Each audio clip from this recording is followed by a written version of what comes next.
welcome. I am Kathy Pittis with the Port of Anacortes, and I know that we've already heard so many emerging themes come forward already. Engagement, education, cooperation, conversation, which is so near and dear to my heart, and I know to many of your hearts too. And that partnership too. So from those committee meetings this morning, punctuated by the Puyallup tribe at lunch, we continue with that theme. But I know you guys did not come here to listen to me, so I better get back on script and properly introduce our panel here. Washington State is home to 29 federally registered tribes. These groups represent important autonomous governments.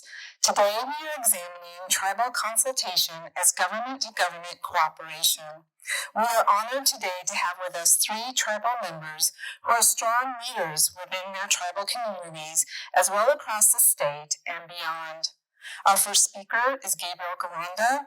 Gabe is a managing lawyer at Galanda Broadman. His practice focuses on complex, multi-party litigation and crisis management, representing tribal governments, businesses, and citizens. Gabe has received numerous professional accolades, including being named Best Lawyer in America in the field of Native American law from 2007 until 2020. Our next speaker after Gabe will be Leonard Forsman. Leonard has served his tribal community as tribal chairman of the Squamish tribe since 2005. He has served on tribal council for a total of 27 years, worked as a professional archaeologist, and is the former director of the Squamish Museum. Leonard serves on numerous boards across the Kitsap Regional Coordinating Council. And our third speaker will be Ron Allen. Ron has served as tribal chairman of the Jamestown S'Klallam tribe since 1977. Ron is responsible for leading the tribe from a zero resource base in 1982 to a current annual budget level of approximately $6 million, and from a landless reservation base in 1982 to a land base of approximately 320 acres without federal assistance. Ron remains passionately driven in the fight to protect tribal sovereignty, treaty rights, and government responsibilities. We'll also take questions at the end after the 3 presentations are made, so please join me in welcoming our first presenter, Gabriel Galanda.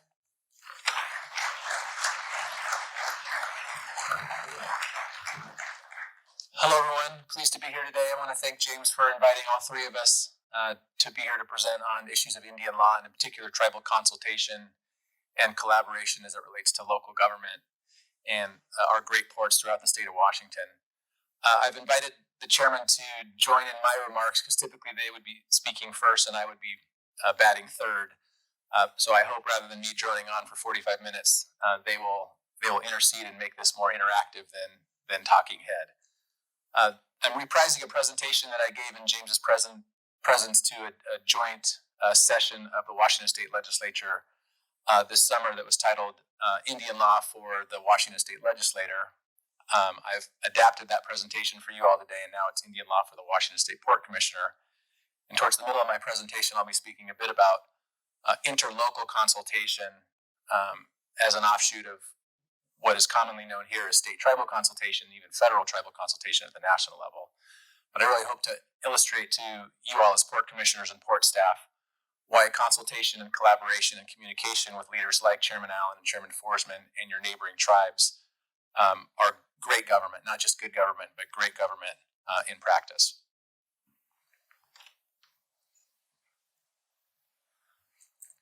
The state of Washington-Indian relations has not always been what you see it to be today, which is tribes flourishing in their economic development, in many ways in partnership with the state of Washington, most notably through compacts. Here's an image that was taken not far from here in Puyallup Indian Country in the 1970s. This is a storied image for Indian people here in the Puget Sound and amongst Coast Salish territory of Allison Gottfredson, a young Indian woman of Medicine Creek Treaty heritage, being tear gassed while protesting obstruction of treaty fishing rights by Puyallup, Nisqually, and other Treaty of Medicine Creek Indians in the 1970s. The tear gas was being deployed by state fish and game wardens in this particular photo, and Indians like her, young and old, men and women, were arrested not far from here for simply trying to exercise their treaty rights without state restriction. But that image stands in stark contrast to where we stand now 40 years later, which is one of partnership. And this image of these gentlemen's counterpart, the Association of Washington Tribes Chairman and Swinomish Indian Community Chairman, Brian Cladisby, standing here recently for a bill signing before Governor Jay Inslee and State Senator John McCoy of the Tulalip Indian Tribes. That epitomizes not just the collaboration and communication between the state and the tribes today, but really the good nature and good relationships, even in points of disagreement between our state government and our 29 tribal governments in our state. As a lawyer, I'll be citing a bunch of law to you, hopefully in a way that is at least not boring.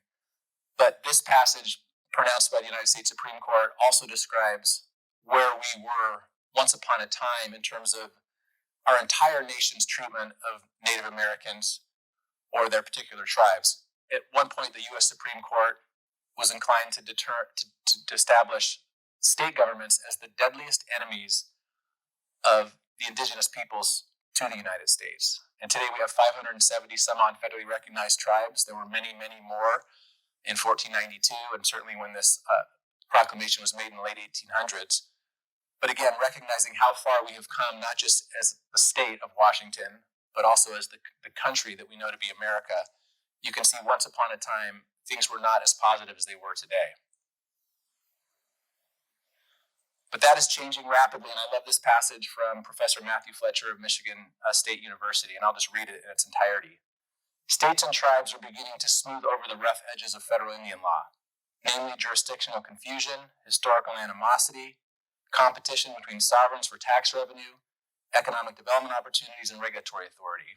A new political relationship is springing up all over the nation between states, local units of government, including ports, and Indian tribes.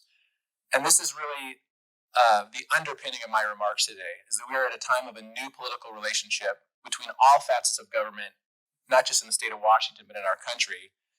And the historically rough edges of those relationships are beginning to smooth as tribes talk to their neighbors and vice versa, collaborate with their neighbors and vice versa, and otherwise engage in positive neighbor relations with one another for the betterment of the entire local community or state of Washington. Here's my overview. Before I jump into all these things, is there any introductory comments Chairman Allen or Chairman Fortson wanted to make thus far?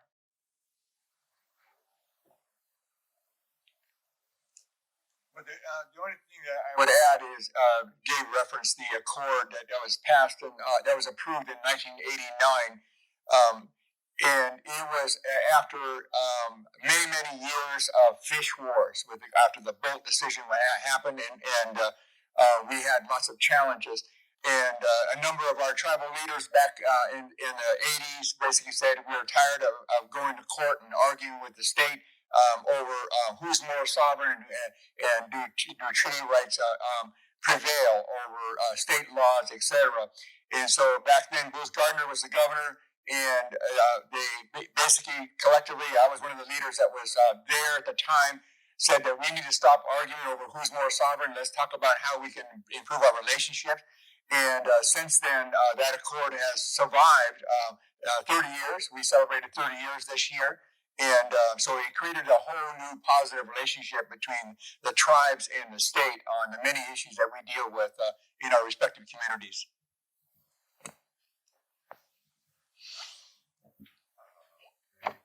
Given that, of course, Ron has several decades of experience, but he was talking about the Centennial Accord, and it's important to remember the government-to-government relationship that the tribes have with the United States, and then also extends to local governments and elected officials. So I consider this the government-to-government meeting here in a way.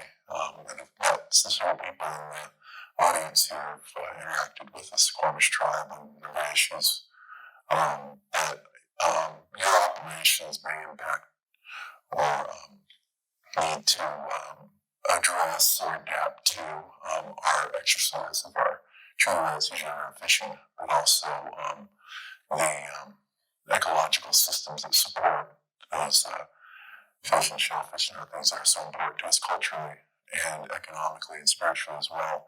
And just wanted to emphasize that when I first came on, it was really hard just to get local governments just to acknowledge our government-government relationship. And that's something that's improved quite a bit over time. Some through education, which is a preferable way to educate people and have them understand it. Some through hiring people like Gabe to convince folks that this is the supreme law of the land. So look forward to some of the relationships building that we've already established, and we can work together because sometimes we have the same goals. So it's just a matter of getting the relationship established. So pre-contact or pre-constitution 1787, it's important to recognize at least how indigenous peoples self-identified, and that was as kinship groups. And Chairman Forsman already alluded to the kind of cross-section of government, spirituality, ecology. That really was how tribes self-identified and existed as social units, but as kinship units. But by the time the United States was formed and the Constitution was established by our founding fathers, they saw tribes as governments, so much so that they recognized them, for example, along with the states, the nascent states in existence in the late 1700s, as governments in the Commerce Clause. There's a second provision of the Constitution, actually there's three provisions in the Constitution that contemplate Indian tribes, and it talks about the fact that you cannot tax Indians. And of course, governments don't tax other governments, so it might have made sense, as taxation was so controversial back then, that the tribes, recognized as states, would not be taxed. But fundamentally, the United States Constitution, in at least three places, recognized the sovereign governmental character of tribes.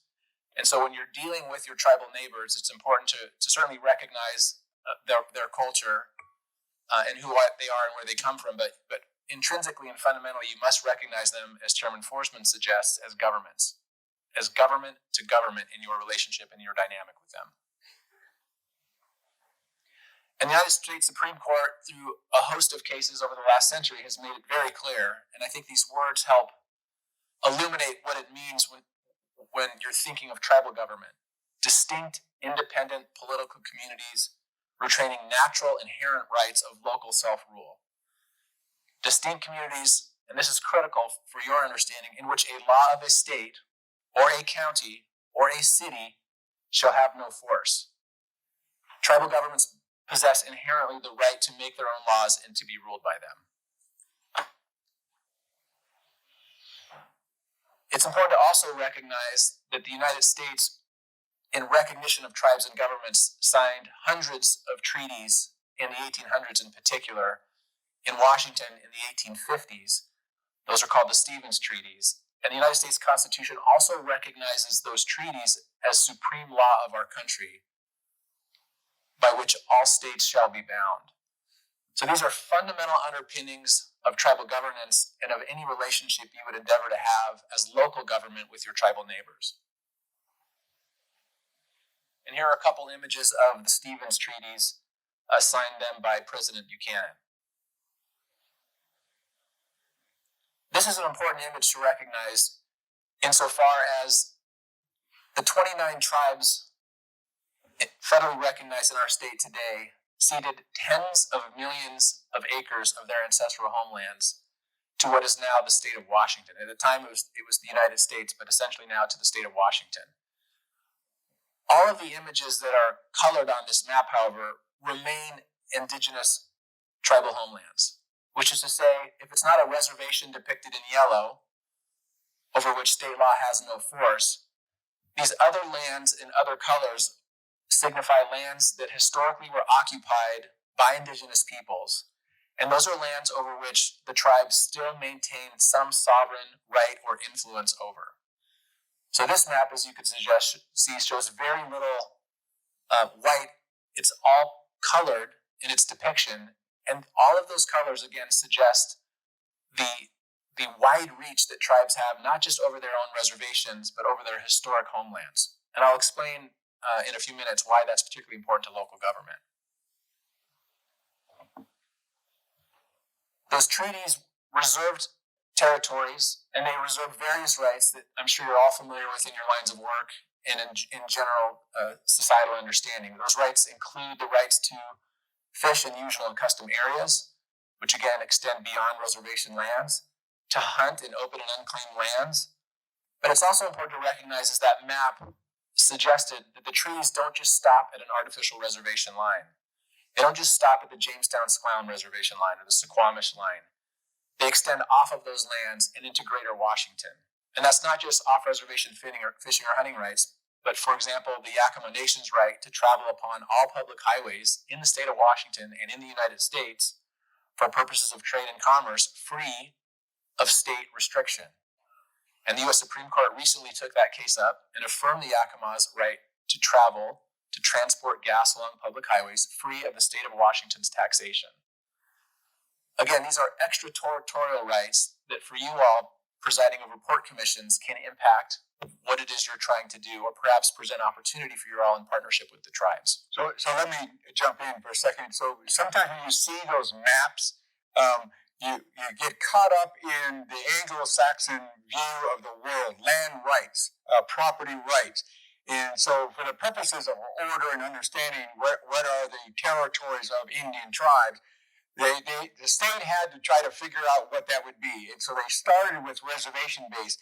But we have terminology that people often hear. UNA is a fishery term based on a boat decision. That is relative to where tribes could fish. Could they fish upriver? Could they fish in the marine waters? Where in the marine waters could they fish? Then there's ceded territory. That's a term people hear about. And that was basically a term that was used in terms of the settlement between the tribes and the United States government over land that they acquiesced to the United States government. And so it was a trade-off. But the treaties reserved the hunting, gathering, and other practices that were common for our culture. That's a different kind of a map. And so it's different from ceded, it's different from fishing.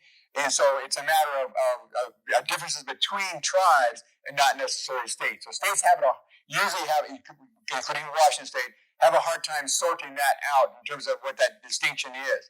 So those rights are preserved and they're still being sorted out today between the tribes over where you can exercise those cultural practices.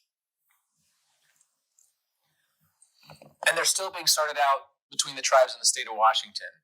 And both chairmen will tell you the relationship now between the state of Washington is much better than it was when you saw that image of Allison Gottfredson when Chairman Allen became chairman of Jamestown 44 years ago, even when Chairman Forsman became chairman of his tribe 15 or some odd years ago.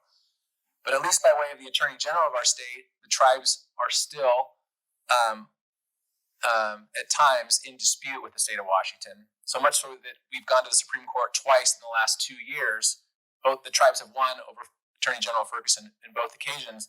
And on one occasion, at least the Ninth Circuit said the Washington state seems to have an awfully one-sided view of the treaties.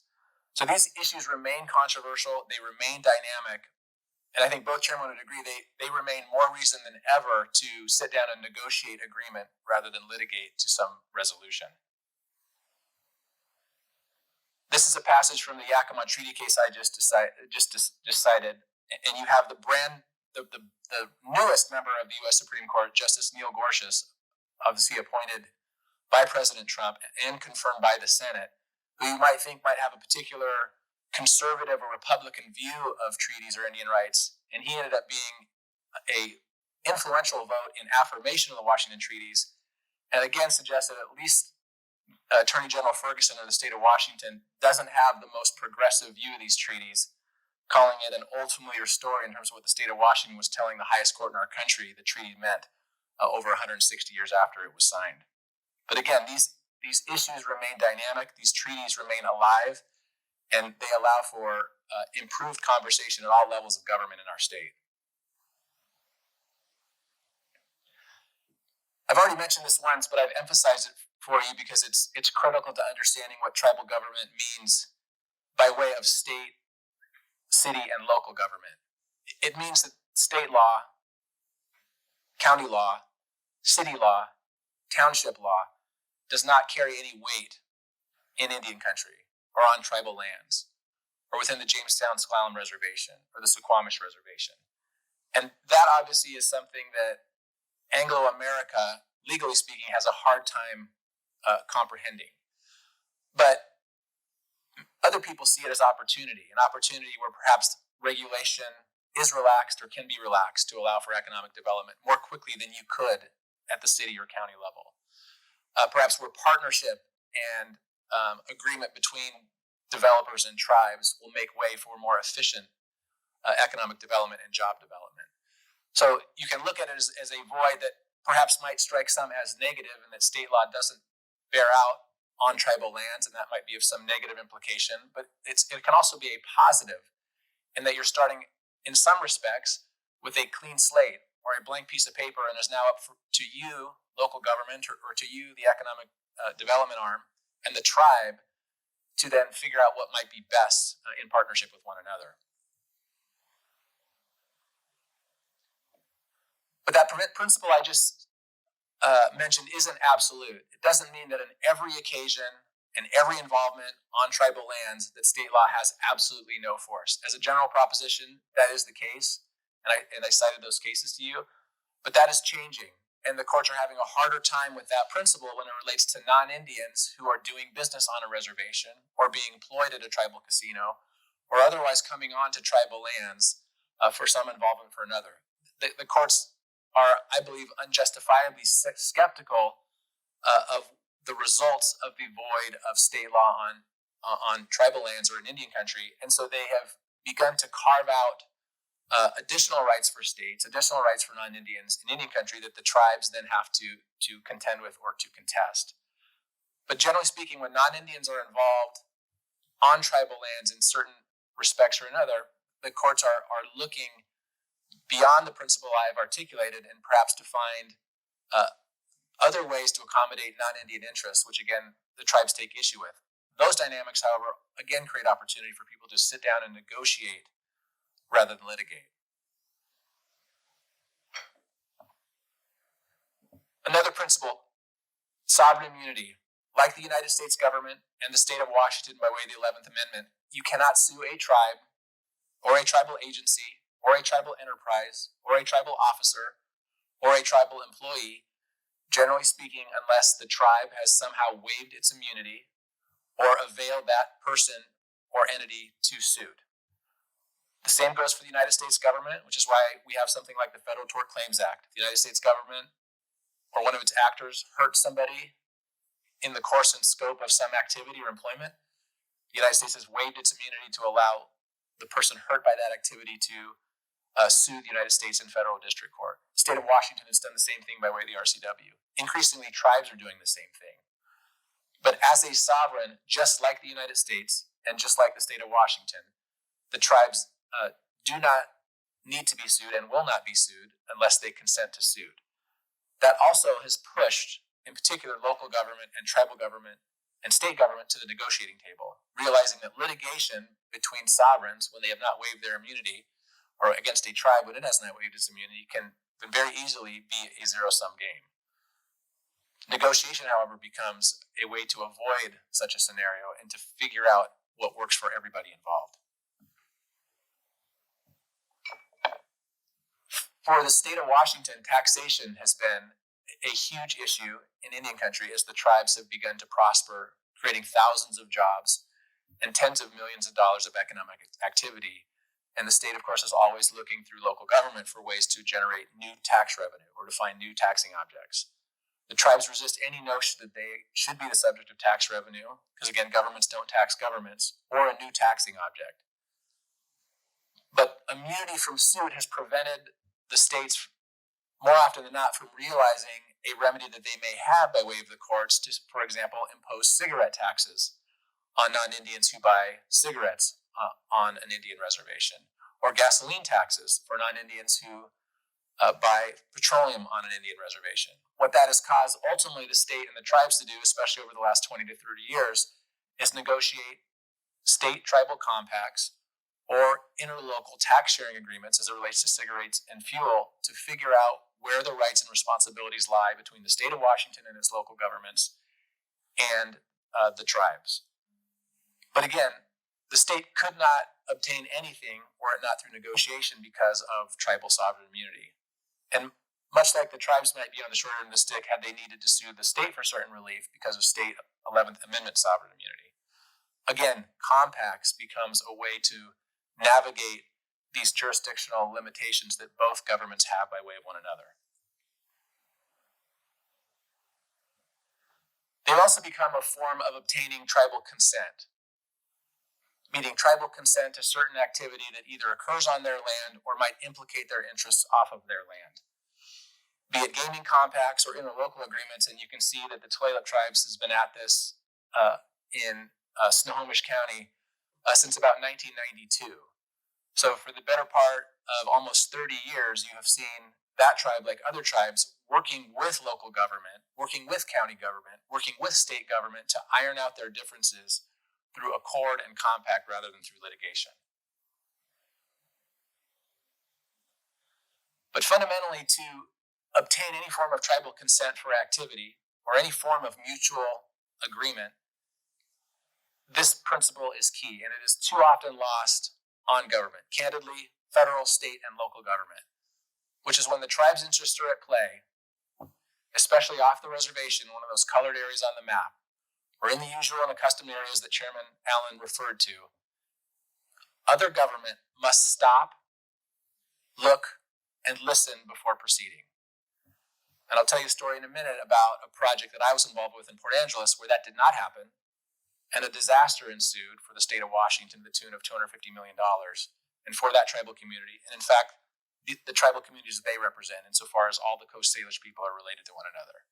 But this fundamentally must happen at the local, state, and federal levels. Now, the United States, really dating back several presidents, if not to treaty times, has understood the idea of consent through consultation. That you must truly listen to what tribal leadership and tribal communities are saying in order to obtain their consent in matters that impact their interests. And I cited a bunch of examples dating back at least to President Lyndon Johnson, certainly to President Clinton, President Obama, President Nixon. Presidents of both sides of the aisle for the better part of 50 years have understood the need to listen to Indian country, to listen to what is in their best interest before some other government makes a decision on behalf of Indian country. And that ultimately has boded well for all governments and all constituents involved.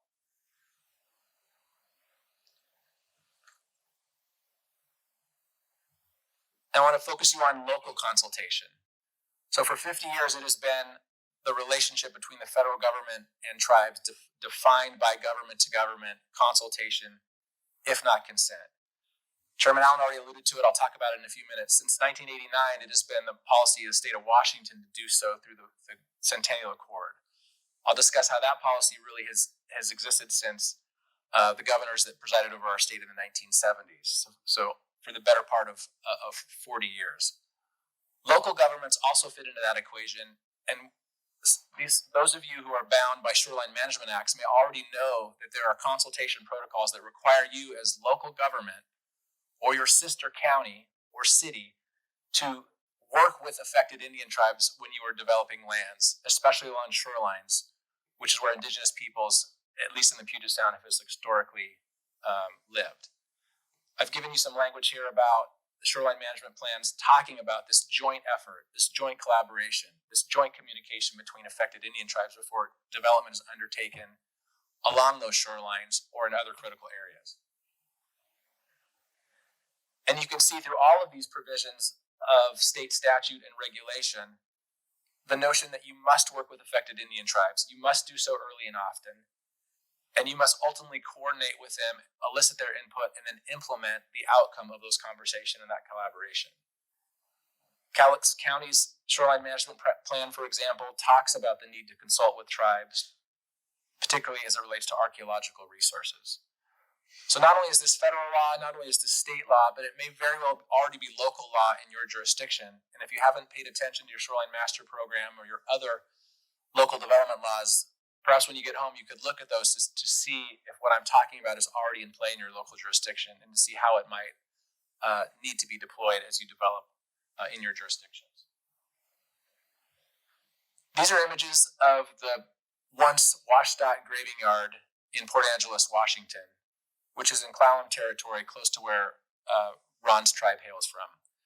Their sister tribe is not far from the Schuitzen Indian Village, which is an ancestral Clallam village that not just the Clallam people, but Coast Salish people from up and down the Puget Sound had ancestral ties to. As you may recall, about 15 years ago, Washtenaw embarked upon a development neighboring the port of Port Angeles lands in the Port Angeles harbor that was going to create hundreds of jobs, and it was going to cost hundreds of millions of dollars. All an economic opportunity for my hometown, Port Angeles, which has been economically impoverished really since the early 1990s, since the spotted owl, since the fish runs disappeared, since the tourists went with the fish runs. This was going to be an economic boom for local government. But unfortunately, between local government and state government, the private developer, and the tribe, the idea that this was an ancestral graveyard was missed. And before anybody knew it, 200 and some odd skeletons were unearthed, ancestors were exhumed.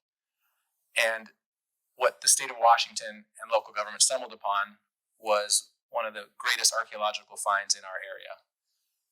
But because there was a breakdown in communication by all levels of government, it was too late by the time the bulldozers hit the earth and by the time those ancestors were unearthed. And ultimately the project was shuttered by Governor Locke. This is a classic example, a cautionary tale as to why if you do not pay attention to your local laws and then pay attention to each other, in particular the tribes, to stop, look, and listen to what is happening or could happen, disaster might befall everybody involved. The jobs were lost. The newfound hope of economic development in Port Angeles was lost. Needless to say, ancestors were dishonored, and great pain was caused not just to the indigenous peoples that were part of that tragedy, but to the entire community of Port Angeles, Clallam County, and really the state of Washington. So the lessons can be very, very severe if you don't heed the morals of what I'm telling you, which is to really pay attention to your neighboring governments and to listen to not only what they're saying, but the opportunity they present to you in the form of their neighboring partnerships. If I might add, when that project emerged as a result of the breakdown of the floating bridge, and we had to replace the floating bridge, and they were looking for a place to build the new pontoons and replacement of the floating bridge, we told the state and DOT that there was a village there, and we kept telling them that there was a village there, and that it basically was filled in. It's one of those waterfronts that got filled in and built up, and they basically thought that it was gone. And for many years, because of the timber industry, there was all these mills that was right there. One of them was removed and out of the area, so they thought that was not going to be a problem. We kept telling them, if you dig down, you're going to run into this village, and they were convinced it wasn't there. And then they found it. And so they literally found houses, long houses down there, and of course burial grounds. That was because our burial grounds were typically close to the village. So it was a disaster, and it cost the state a lot of money, and set back the project of replacing that floating bridge that collapsed on us. So it was just unfortunate. They wouldn't listen to us, so it was one of those problems that could have been averted. There were other options, which they eventually had to go to. I should jump in a little bit. I worked as an archaeologist, worked peripherally on that site just for a brief period before moving back to the tribe. But I think one of the things that was interesting about that, Washtenaw had entered into this environmental review streamlining process because they felt like the permitting was taking too long. So this was one of the first projects that implemented that. And apparently they were a little bit too streamlined on the cultural resources assessment. We did work up there, and it was like whenever we did a project in East Hope when I was working in archaeology, there was the middle of the dartboard, that's where the village was. We'd always measure where 1 mile from the village or half mile from the village, and then we had one right in the middle of the dartboard, and we didn't figure it out. So that's a whole other story, but and also Advisory Council Historic Preservation, which is a federal agency that advises the president, was appointed by President Obama on cultural resource issues and National Historic Preservation Act issues. And the issue of tribal consultation is one that's nationwide, and how it's conducted and how these communications occur is a very live subject. And I think that we're never going to figure out what the consultation is, but two things that are important is early and meaningful. So as early as possible, and then as much information as you can provide to the tribes in those early meetings is helpful, because one's been in a situation where somebody comes in and goes, "Oh, we've already mobilized, but we need you to sign off for this permit," and then all seen as the tribe sees an obstacle when we haven't been consulted at all. It doesn't happen as often as it used to, but it's very important that if you're seeking federal permits, the impact of tree rights or cultural resources early and meaningful is very important. But again, the point of all this is there's opportunity through consultation, conversation, collaboration. There's opportunity for governments to work with one another, especially interlocally, to succeed for all interested parties, for all constituents of your community or your county. And that's why I, again, commend these words from Professor Fletcher to you in terms of smoothing out those historically rough edges and figure out what works for everybody involved. Yeah, we could do questions now. I also have some slides on the Centennial Accord that Ron drafted in 1989, and maybe he could speak to those. But I do want this to be more interactive if we can make it. Yeah. So I have a sense that I mean, we all live on tribal lands historically. And I'm getting a feeling from what you're saying that there's this kind of in-law constellation of rights and responsibilities that, depending on who the person is and what their nationality is and or what the jurisdiction is, that that there's some intersection of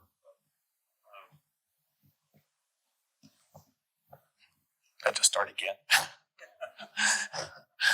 That there's some intersection there that says if I'm of this nationality and I'm in this jurisdiction, that I have these rights and I have these responsibilities. Is there quite aside from taking every case and sitting down and discussing it, is there a way to kind of draw a Venn diagram of this? I don't want to oversimplify it, but to kind of get more of a sense of where those intersections and how those things work with each other. Yeah, well, first let me blame the U.S. Supreme Court because it is unique to Indian country that if you are of tribal citizenship, you have certain rights, but if you are not of tribal citizenship, you don't. Which is to say, if you went to the state of Oregon as a Washingtonian, sure, there might be a tax break, but otherwise, nobody is concerned with your race or your origin or your nationality or religion or anything else. The United States Supreme Court has imposed essentially race, but we're really talking about citizenship. They've imposed this sort of unique status of people in Indian country that just doesn't exist anywhere else as it relates to rights and responsibilities. So to the tribes, it shouldn't necessarily matter if you're non-Indian or a non-citizen when you're at the counter trying to buy your fuel. They believe they have the sovereign prerogative to tax you as somebody in their jurisdiction. The United States, however, believes because you are not of that tribe, be it racial or political status, that somehow the tribe doesn't have that taxing right. Again, it's not the same in Oregon or in Idaho or even in Canada. So I think the whole paradigm created by the United States has done us all a bit of a disservice, and there is no Venn diagram. There is no way to sort it out because it's all unfortunately case by case. Right. If I might add, and I'm not sure I'm getting at the question. For indigenous people that are the original inhabitants of America, and it's a matter of protecting those indigenous rights. Many in America think that Indian country is disappearing when that's not true. Today, based on the last census, we surmise that there's probably around 4 million or so American Indian Alaskan Natives who are enrolled in their tribes as citizens, and there's probably another 3 to 4 million out there that are heritage. We call them extended family members that are part of our communities. But what Indian country is trying to do is protect their heritage, protect their identity, and protect their interests. Here in the Northwest, predominantly you're going to see more activity and interest by the tribes because we were close to the water. We often refer to ourselves like Billy Frank Jr. salmon people. That we were always near rivers. We were on the waterfront. It's just where we lived, and back in the day, so to speak, it was not hard to find deer and elk and what have you. And we lived off of the seafood life. But so protecting that right, protecting those interests, that history is important to us today in the 21st century and moving forward. So we had to work with state and federal government. That's one of the things that Leonard does. He's a very active player on creating protocols and rules or even laws that protect that interest.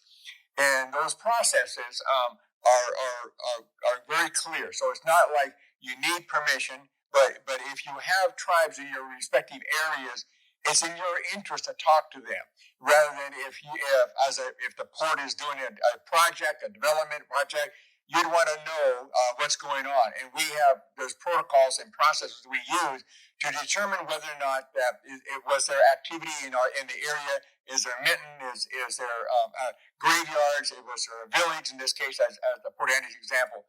So it's an easy thing for us to work.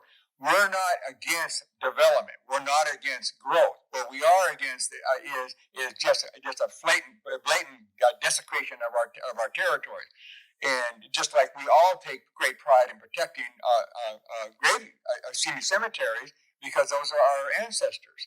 Well, Indian country is the same way, but we have a longer history, and the cemeteries weren't as well defined. And in the case of the Port Angeles example, it got buried. And that's a very important issue. So when we find it, we find those kinds of examples, and we've had developments by individuals, and they have to go through a process. If they dig up a bone, then typically we have to be notified.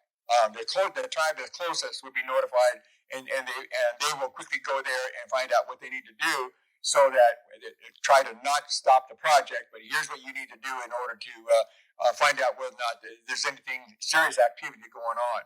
So we want to work together, but we want them to respect the fact that don't just dig up this person's bones and because you want to build a house or whatever it is you're doing on the property.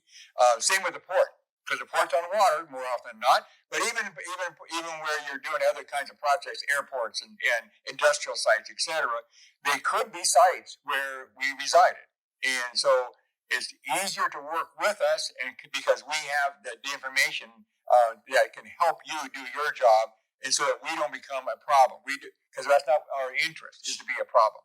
So it's just it's kind of an evolving process, and what we've been trying to do with all forms of tribal governments is develop relationships, and that's why we appreciate coming here, because we can show you and teach you how it's easy to communicate with us. You don't have to just reach out to us as tribal chairs. We have people who take care of these matters, and it's a matter of who to call, or exactly who to call, or how to find out where the source is. Communications with tribes, you'll find that out, who the person is. responsible for any kind of development that might be going on. That's usually the issue that we get exposed to with ports and cities and towns and county governments, etc., or even individuals who are developing.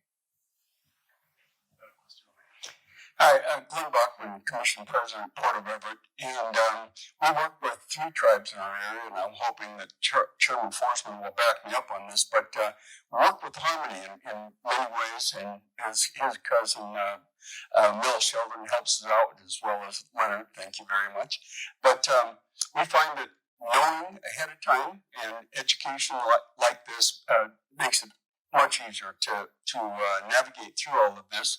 Some of the other cooperations we do is we open up slips at our marina for the fishermen and work with the tug operators, make sure that they're not messing up lines with the crab pots, etc. But again, our land development, working with the Army Corps of Engineers, we always consider the tribes first before we make any other moves and touch base on them. Thank you. Yeah, we've got a good kind of new relationship with Port of Everett. They've got things they need to get done, like judging and things like that we understand. They're at the mouth of Steamers River, and we work with them in making sure that it's not going to impact our ecology, because we need to make sure that we try to provide the best habitat we can in the future, because that's part of our total resources, as we call them, is we need a clean environment for salmon, crab, squid, etc., that we really rely upon for like things I've said before. So, and also understanding how fisheries work, what their operations are. A lot of times we just don't know a whole lot about each other. You guys get a certain mission, we have a certain mission. Sometimes we have to adapt to each other, and that's important. That conversation continues. Another question over here. Colleen McAleer, Commissioner with the now famous Port of Port Angeles. I have a question. What does free, prior, and informed consent mean to you, and how do you envision it would be applied? I'll take a first crack at that and make it brief, but it's an international concept, and it's really just a very, very, I see it as a very aggressive tribal consultation process that would be providing the tribes a more upfront authority over what happens in our lands. It's a little different from what I've been engaged in over the past, because essentially the treaty right has been adjudicated. The tribes need to be satisfied that they aren't having an impact on treaty rights, and therefore the consultation needs to be meaningful early. And if it doesn't happen, then we're not going to be able to, they're going to post these permits that are required. And that's something we try to avoid if possible. So we try to work those out. But this would put more onus on the tribal consultation process to be one where they have to get a permission beforehand. Leonard's right. It did come out of the UN when we were fighting for what we call indigenous rights at the UN. It was a long battle for us to get that proclamation by the UN Assembly, so it was only protecting the individual indigenous peoples. That's the sovereign rights of all individual tribal communities and going international. So as Gabe said, there's 573 in the United States, there's 640 in Canada, and then you go into Latin America and South America, and then you go out throughout the world. There's a lot of different indigenous peoples. And what we were trying to do is protect the indigenous people's right with respect to any policy, action, or activity that would affect their interest. It's an individual standard. It's a standard per entity. So it's not a collective entity. We all can have that same standard. We find it a little challenging here because we have to work with 29 tribes to get on the same page with regard to policies that would be consistent, whether it's ports or whether it's a state, etc. So it just means being respectful primarily of the tribe's rights and interests, and that you're engaged with them, and that before you do anything that would affect their rights, that they would consent to it. And I have 2 slides on that. The first basically suggests this is a notion of international law that's been around for about 100 years. And it basically was in reaction to during the early labor movement when tribes, by way of nation states, were being left completely out of the international conversation about labor. You can see that dates back to 1919. But as Chairman Allen suggests, as you approach the late 1900s and in the early part of this century, it took the form of the United Nations Declaration on the Rights of Indigenous Peoples, which has at least 4 provisions that basically suggest to nation states, if you're going to take action of tribal implication, especially environmental action, it's an international right of the tribes to provide their consent, or you should not proceed. And in 2010, President Obama lent the support, those were the careful words of the State Department at the time, of the United States government to the entire United Nations Declaration on the Rights of Indigenous Peoples, and it includes those 4 free, prior, and informed, or FPIC, consent provisions. But you can see here, one provision even talks about before a nation state legislates or administers any activity that implicates these inherent indigenous rights, they should be obtaining the free, prior, informed consent of the impacted or affected indigenous peoples. It goes to Gabe's earlier comment about listen early and engage us early. And so it can be a little awkward because what we prefer is if another governmental entity is entertaining a policy, a law, a regulation, etc., that affects our interests, we want to be on the front end. And I'm sure you're all familiar with it, that if you are proposing a regulation or a law or some policy, and then you put it out there as a matter of a draft, people get themselves all worked around an axle about it because, well, wait a minute, you should have talked to us before you drafted this up. It's like a fait accompli. Is it already done? I mean, are we just making a comment just because you want our comment now? So our objective is really to be engaged early on with regard to anything that would affect our interests. So that's what it means by being free and prior and then informed. So we fully understand what the issue is, what the relationship is. So it's something that hasn't been a part of Washington dialogue. It's been more recently introduced. The Attorney General was trying to introduce it as a matter of law that he would follow, and many of us said, wait a minute, slow down here, because it's a new concept in terms of how we would engage each other with the state, or when we're dealing with the governor's office, or we're dealing with any of the other departments or any other governmental entity in the state. So the concept and the principle is right, and that's what we're trying to get across. But the issue is, as a matter of practice, we just are trying to teach everybody, how you can engage us so that you can get things done in a way that is a win-win kind of proposition. So first, John Spencer, Port of Camp Swashugal, thank you very much for being here. This is an area I'm largely ignorant of, and I really appreciate you educating us. So basic question, are the laws that we follow today, historic preservation, are they good enough? If we're following them properly, are we pretty much satisfying your needs? And then just a very practical matter, are there maps out there that just say, hey, here's an area you don't even want to go to? Depends where you're at. First, the answer to your first question is a no. They aren't strong enough. But they are. What's interesting about the National Historic Preservation Act is that it has its most power at the local level. So states and counties and cities can make that law more stringent if they choose to do that. Otherwise, it's more of an issue for federal agencies to take into account. So all they have to do is take into account their impacts. So it's like, you took into account, yes, we're going to destroy this building. Yes, it is historic. Yes, we've documented it. And of course, depending on local laws and the political pressure, it can be taken care of. I know that there was one archaeologist that said, well, we don't have a very strong law. In fact, our law is toothless, but making gun to death was one of the. So I don't know if that's the best one, but it's true in some cases. We've had to use what we have to at least get people to take it seriously.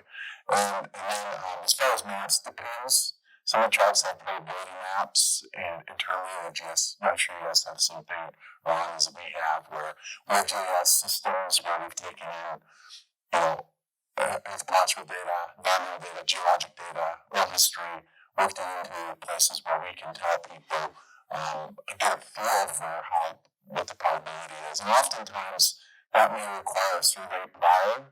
Usually we don't do it survey prior, but it may require monitoring. We may just say, heads up, give us a call if you see anything, because we don't think there's a chance of that. So those are some of the ways that they do that. The state of Washington is a pretty good program as well, as far as that's concerned. So I would start with the state and the local tribe that you have, and work with both of them, kind of depending on the tribe, what kind of resources they have, what they might have. Yeah. So just to add to Leonard's comments, they're better than ever before. If you look 20 years ago, we were in trouble. We had some serious problems. But as we have moved forward through the years, the state, the local governments, and the tribes, the federal government is working harder at being more responsive, having better guidelines and rules. And so there is no perfect law, and there's no perfect regulations, there's no perfect guidelines, but they're way better than ever before.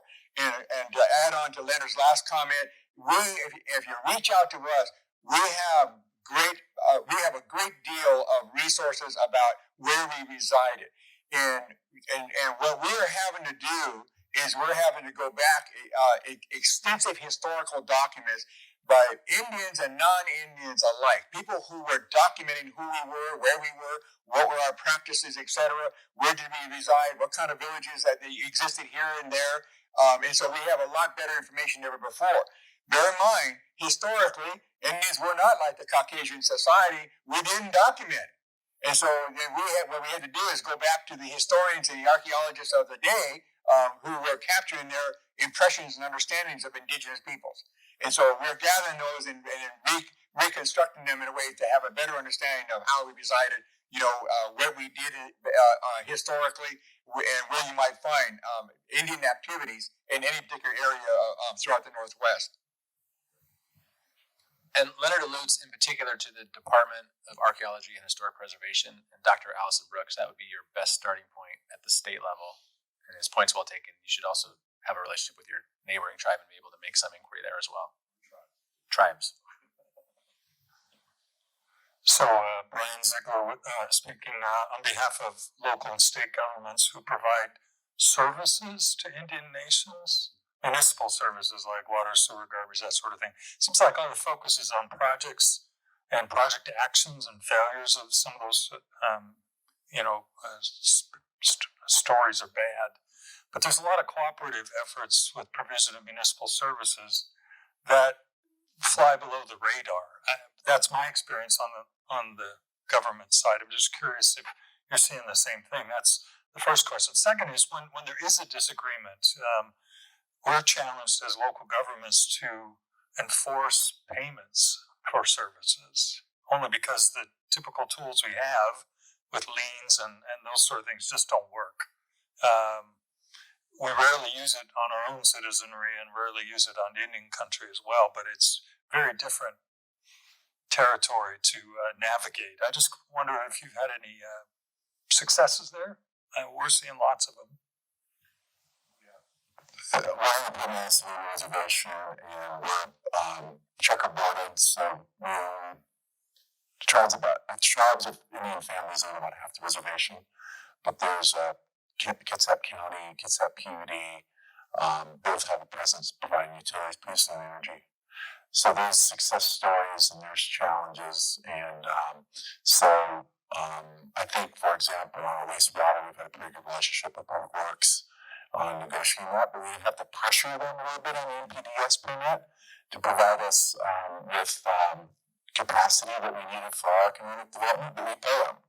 But we've had some disputes, but we've been able to work most of those out. So there are relationships that we have that are always perfect. In fact, the issue with Boost Energy, trying to get the Triple A's on, trying to get set up a meeting here this week because we rely on them for a lot of the utilities, and sometimes there's usually individual personalities get in the way, either at the tribe or at the utility. I don't value my people out, of course, but we have to work together. And sometimes you get new people and they just don't get it, and you have to educate them. But everything goes perfectly in Jamestown, so he's never had a dispute with any utility ever, I imagine. Just kidding. Well, things have changed over the years, and so here in the 21st century, tribes are a lot more sophisticated than ever before. And yes, a great deal of it has to do with the gaming industry that happened in the 90s, and so it generated revenues for tribes to be able to develop what I call their political legal infrastructure to function more effectively as government and be able to provide better services for our community. And so as citizens of every county, state, and so forth, we have the same rights. And what many people don't realize is predominantly more than half of most of our citizens live off the reservation. They don't live on trust land, fee land, because they pay taxes like anybody else. But the tribes now are more partners with local government. And we're part of the solutions with regard to the challenges. All governments are always struggling over the amount of resources they need to do their job. Your guys' jobs, one primary, of course, is economic development. Great jobs. And so that's what our interest is as well. So there's reasons for collaboration on different kinds of projects. We do the same with county governments. I can tell you in my area, we just now completed an $8 million wastewater system, in order to serve our community so that it's responsible wastewater management as you have growth and deal with growth issues. We got roads. We build roads and that are really county responsibilities or state responsibilities, and so we're part of the solution for public safety matters and those kinds of issues. So and sometimes you look at us as a part of the solution for emergency care stuff. You have blackouts, brownouts, etc. Where do you go? Well, often if you go to the casinos, we have generators, so we're running the properties that have generators to run our operation. Not that we want you to come play slot machines, but you could if you wouldn't do it mine. But it covers the cost of the generator. I'm just saying. So you're a part of the needs of emergency in the community. So there's those kinds of things that's changing for us as tribal governments and becoming part of the solution for basic services, human services, versus infrastructure services, versus doing things collaboratively to enhance the economy and create better jobs. And Gabe had referenced Port Angeles, how the timber industry has tapered down. Colleen knows in the port, that in the Port Angeles area, looking for new kinds of alternatives to create jobs. Well, that's our job too. We want to create jobs. For us, I think one thing people forget is that tribes don't have tax bases like most governments.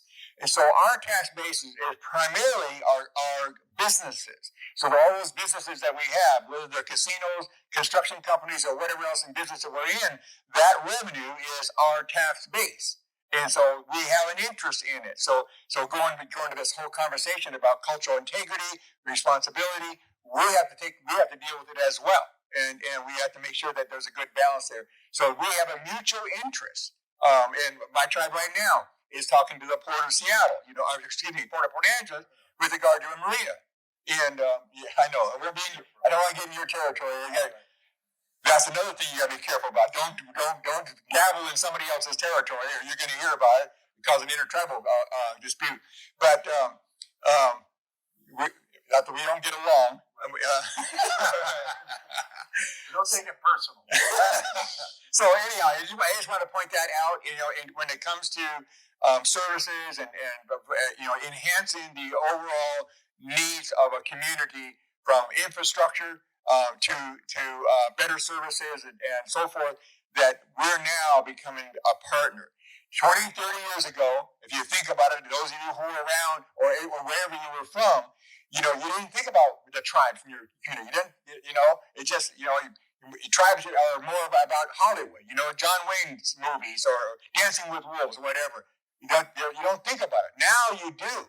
Now you recognize tribes are a player and have influence in the community and the interests of the community. So we have a mutual interest, and we have a common cause. One of your causes is economic development. Us too. Now we need to create jobs, not just for our people, but for our community. My name is Bruce Lambert, and I'm with the U.S. Maritime Administration, and I'm prefacing that because my question has nothing to do with my job, so I'm not representing the U.S. government when I ask this question.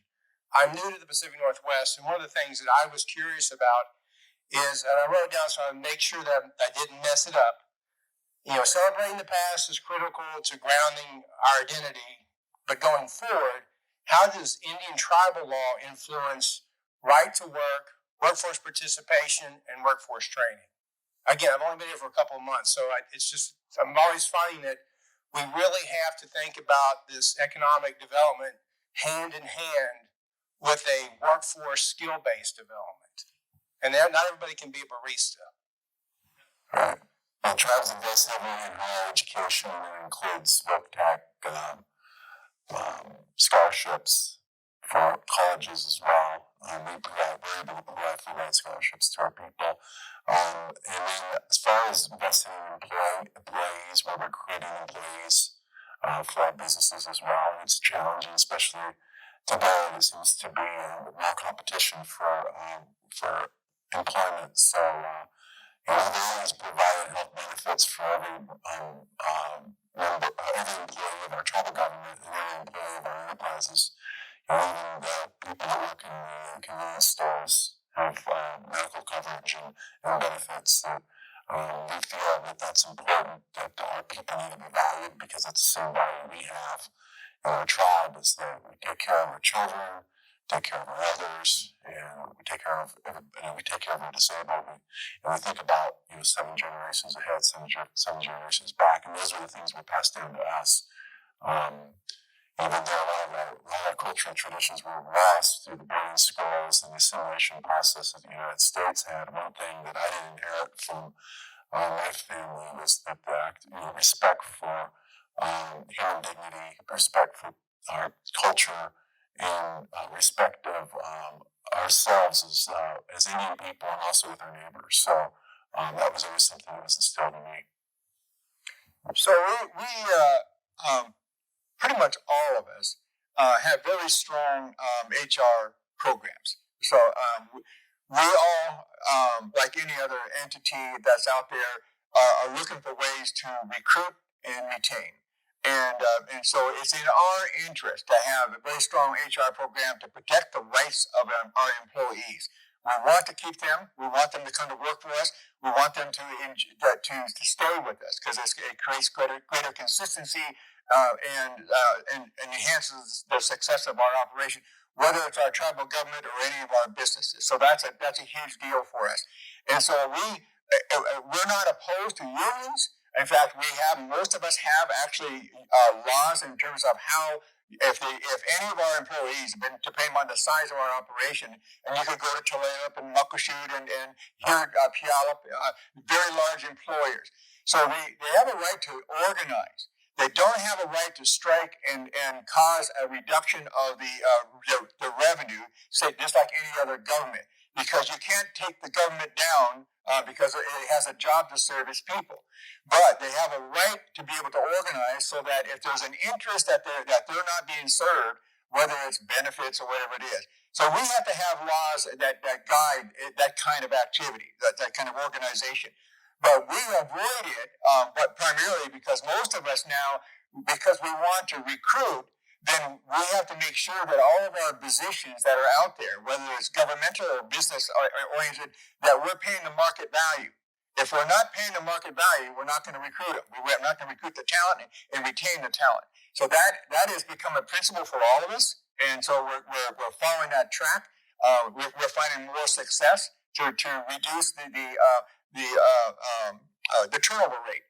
So that's a big deal to us. I concur with Leonard's point about in our own community, we all have strong education programs. We want our kids to go to school, and we do everything we possibly can in order to get them, keep them in school and to complete those programs so they have enhanced skill sets to become more competitive in the work environment.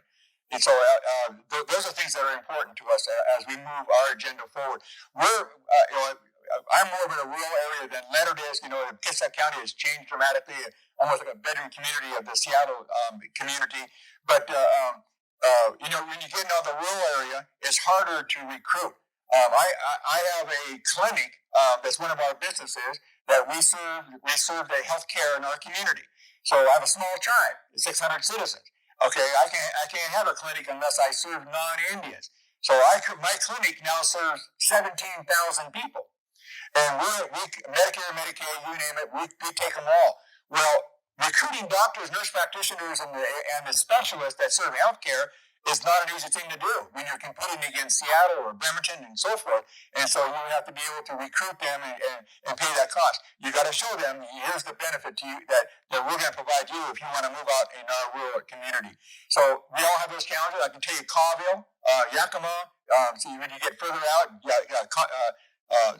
Quinault Nation on the coast, we all have those kinds of problems, and that's how we try to be competitive when it comes to protecting employee rights and then as well as recruitment.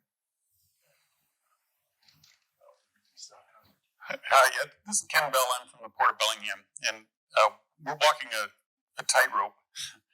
To my fellow commissioners, I welcome. We had a late meeting last night, and it came up last night where I'm curious about the administrative measures and the cooperation for that, because we had a couple of issues that come up, and we're in a very, very difficult area where we're being opposed for any expansion or any economic development, including even a hatchery up in our area, for some of the work that we're trying to do.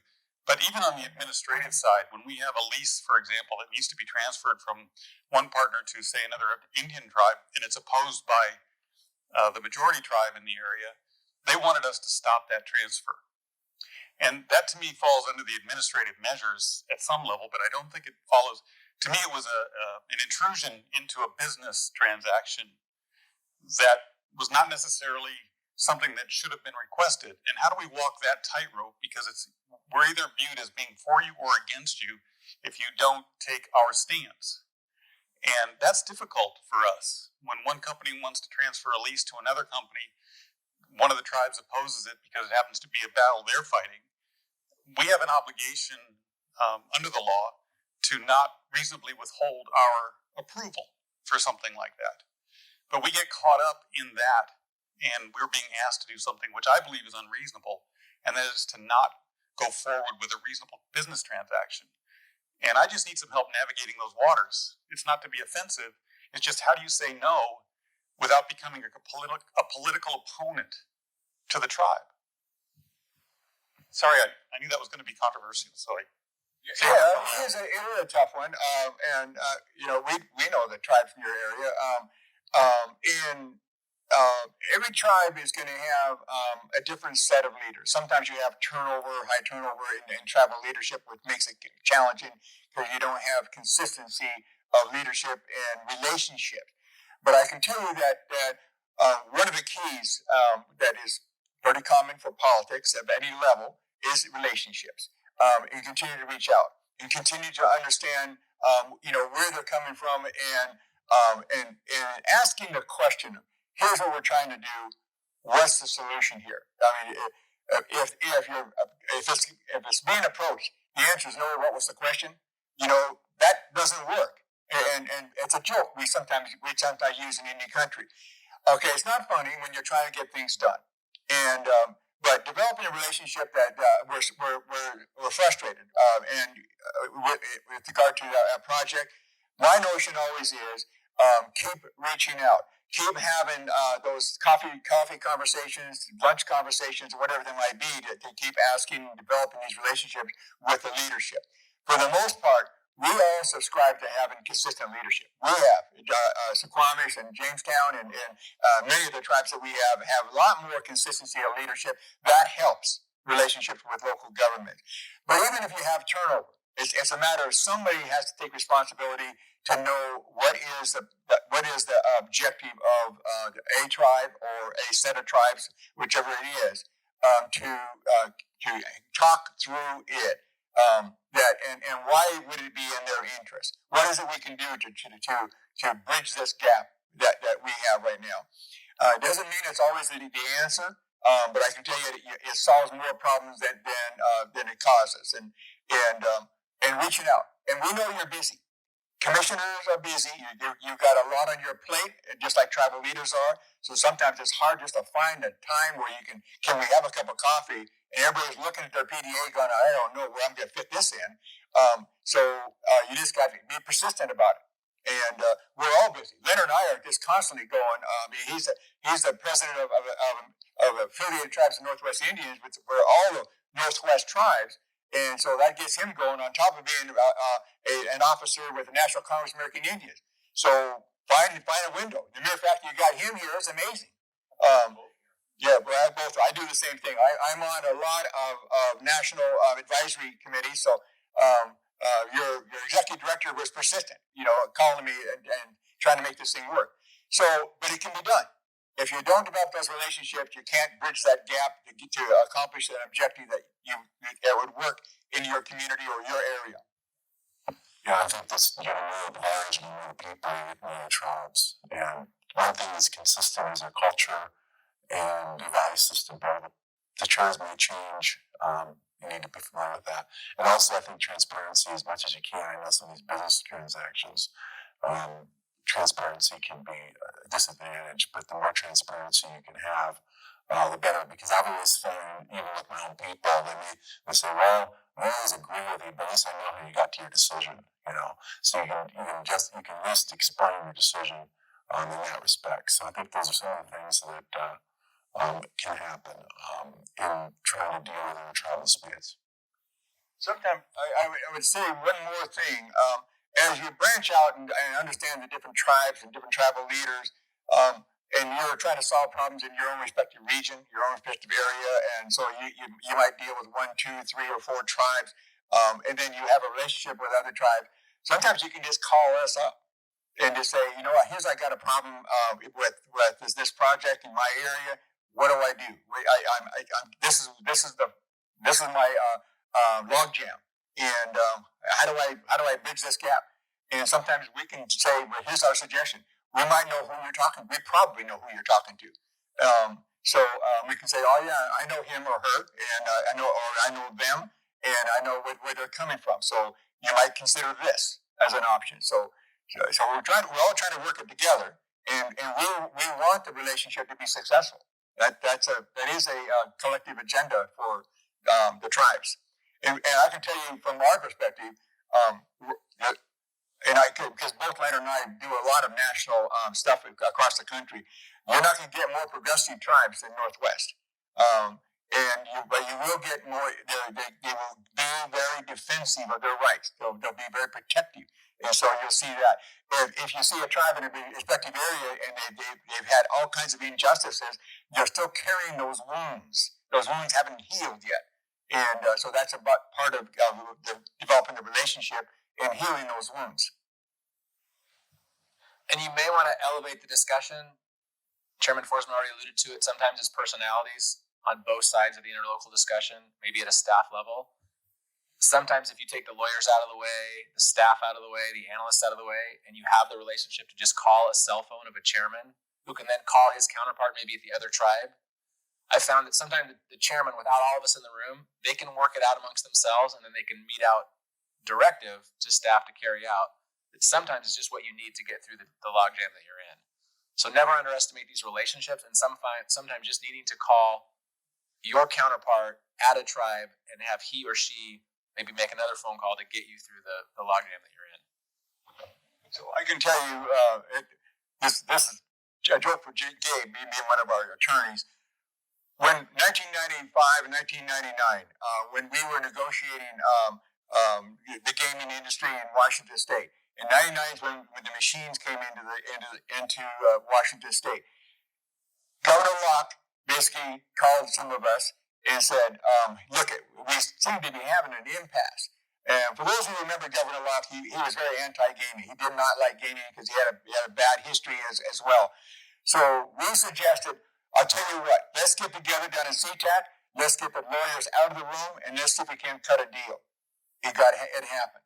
One afternoon, no lawyers, we're finished finished the deal conceptually, and then we told the lawyers, okay, you guys finish dotting the I's and crossing T's, but don't screw this deal up. And that was it, just like that. So sometimes it's just a matter of people talking to each other, and we all have lawyers because they protect our interests. That's their job. And so we need them, to dot and I's, crossing T's of an agreement. But on the other hand, conceptually, just when it comes to tribal leaders, we kind of go, okay, what are you trying to do? Okay, this is what our problem is. How do we feel? How do we cut this deal? And then you will find sometimes a more congenial relationship and not being mucked up by a technician or a lawyer, etc.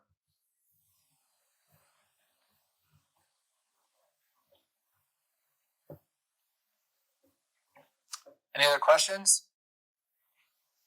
Comments? I have a comment. So thank you very much for obviously this conversation, the engagement, the education that we all need on this. Obviously, a huge lens and spotlight on relationship. That's what we all want, even as human nature. So thank you for beginning that. I think you still have some conclusion and a little bit more remarks to go, but wanted to make sure that was highlighted, and thank you for highlighting that back to us as well. Yeah, I would just say in conclusion, our message is one of communication and collaboration. There are cautionary tales. I'm not trying to beat up Port Angeles or my beloved hometown of Port Angeles. Ron's also from Port Angeles, by the way, 2-time president of Peninsula College, unknown by a lot of people. But there have been some unfortunate situations between all forms of government that have caused everybody to lose. The jobs were gone. Tremendous trauma to the local community, to the tribal community in particular. And we're looking to avoid those things by heeding the lessons that were learned in places like that, and really heeding the lessons that tribal leaders like Ron Allen have taught the state of Washington for the last 44 years. In 1989, he sat on a laptop that was probably 5 times bigger than this one, with glasses that were probably much bigger than those. And he sat in a hallway in Olympia and wrote out the Centennial Accord without lawyers in the room. And we had one lawyer. And that has been the playbook for Washington tribal relations for the last 30 years. And it has given rise to the types of conversations we're having now. If that policy weren't set then, and the preceding policy of many governors, including Booth Gardner, and the preceding policy of presidents dating back to Lyndon Johnson, we might not be having these sort of discussions. So we're all on this trajectory of government-to-government relationship building, conversation, collaboration. We are headed towards a program of consent. Your question was a very good one. That is one that local leaders should start to get their heads around, because that's definitely where the relationship is heading towards, where you will at some point need the tribe's consent to undertake certain activities. But that's where consultation and collaboration will eventually take everybody, is towards mutual consent, and that's the message that we're trying to send today. I just wanted to make, I think Ron probably covered this a little bit, but the Bolt decision came down. Judge Bolt was concerned about the state's management of salmon resources, and he said that the state and the tribes will co-manage the fishery, and Ron does a lot of that today. Even today, has been that for decades. And I think that we're all co-managers here, and that's what we want, is everybody to be a co-manager, meaning that we're going to make sure that we do everything we can to enhance, preserve, and protect fish, water, streams, rivers, and also try to provide ourselves an economy that can support us as well. So it's a big challenge for all of us in the room, and we really need to, remember that. And what I like to try to say is that, I think clean water is good for the economy too. So we get out there and hear a lot about regulation, and these regulations are killing us. Not all of them are good, but a lot of them are really good, and we need them, and they've preserved a lot of the work. And that's one thing. I was in a book signing for the Puget Sound, which is a new book that's come out that I was one of the authors on, and we were really talking about what gives us some hope. But I think our work has paid off in a lot of ways, and that we've prevented a lot of damage to Puget Sound through the tribes suing people, the tribes working out projects and mitigating those projects, maybe preventing some projects that didn't need to happen. But I feel that we've done a good job, and it has been easy, and I've got the scars to prove it. But we do want to see us to find a way as we grow for us to work together as co-managers of this beautiful land and water that we have. So I guess maybe one of my final comments is to convey to you that Indian country and the tribes today are a lot more complex than people think. I keep referring to our jobs now as like a multi-tiered chess game. We engage at the local level, our own local level, our local governments like the ports and the cities and the counties. Then we deal with the state governments, and then we deal with the regional forums, and then we deal with the national forums, and some of us are more active in the international forum. But every one of those arenas all have different elements that affect our interests, and they draw us away from our day-to-day jobs, if you will, to protect our interests. So, there's national organizations, associations of county governments, associations of city governments, associations of sheriffs, associations of county, of state legislators, the NGA, National Governors Associations, the Attorney General's Association, and then you have all these institutions that are all studying Indians and with regard to different projects, different initiatives. And we're trying to engage with every one of these different forums relative to what they think is in our best interest. And so we're tracking that. Why we try to keep track of what's happening in the White House? Why we keep tracking it? No one can figure that one out. But anyhow, joking aside, it wouldn't matter who the president is. Where the administration is at and what their agenda is versus what Congress and what their agenda is. That's an important issue for us, and we're very active in every one of those forums. When we go down to Olympia, so we get pulled in all these different directions. Media calls us up. At every one of those different levels, the media calls us up. What's going on locally, for example? Fish farms. What do you think about fish farms? Are you into fish farms? We've been having a conversation about that. With regard to Atlantic salmon versus natural stocks. So there's all kinds of those kinds of questions that are out there. The cannabis shops. You ready to think about cannabis? People will call you up, and what do you think about that? The opioid crisis. Where are you with regard to opioid crisis? What's your solution? How do you deal with those kinds of matters? So we're constantly racing back and forth to all these issues that are typical issues that all governments deal with, and we deal with it, whether it's our own community or whether we're doing it collaboratively at all these different levels. So it's a real challenge for us, and it's a different world for us in the 21st century where as opposed to 20 years ago, 30 years ago, it was linear. Tribes, feds. Now, all of a sudden, tribes are more engaged in every element, and of course, the port is a part of that because we care about what the port is. What you guys are doing is of great interest to us, and how we can collaborate. So often people in the world, they don't think about how we can engage with a tribe. I remember going to Beijing with the Port of Seattle with regard to advancing aquaculture markets. So that was a big deal. We collaborated with the Port of Seattle and opened up all kinds of opportunities and expansion in that arena. So those are just examples that we can engage. In fact, Suquamish was very active. They're the ones that got me engaged with the port at that time.